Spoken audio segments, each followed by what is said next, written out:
قیامت کا دن ہوگا، ہر شخص پکارے گا یا اللہ نفسی نفسی، یا اللہ میری جان بچا۔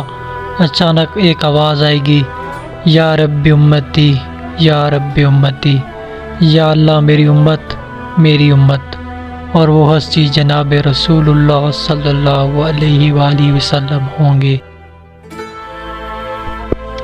پرانے لوگ سمجھدار تھے، تعلقات سنبھالتے تھے، پھر لوگ پریکٹیکل ہو گئے، تعلق سے فائدہ نکالنے لگے۔ اب لوگ پروفیشنل ہیں، فائدہ ہو تو تعلق رکھتے ہیں۔ حضرت علی رضی اللہ تعالیٰ عنہ نے فرمایا، سب سے بڑا جاہل وہ ہے جو ایک پتھر سے 2 دفعہ ٹھوکر کھائے۔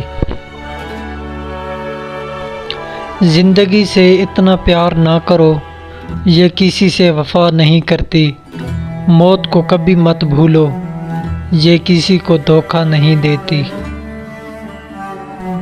کبھی کبھی چپ رہنا شکایت کرنے سے زیادہ بہتر ہوتا ہے، کیونکہ جن کو ہماری شکایت سے فرق نہیں پڑتا، ان کے سامنے اپنے الفاظ ضائع کرنے کا کیا فائدہ ہے۔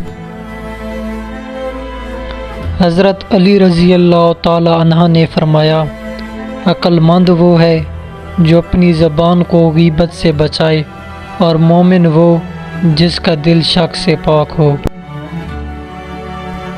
قسمت اور دل کی آپس میں کبھی نہیں بنتی، جو لوگ دل میں ہوتے ہیں وہ قسمت میں نہیں ہوتے۔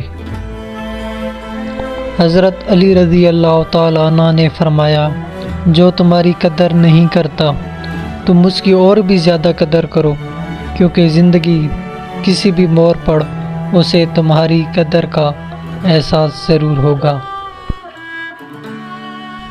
رشتوں کا نہ ہونا اتنا تکلیف دہ نہیں جتنا کہ رشتوں کا ہوتے ہوئے احساس کا مر جانا ہے۔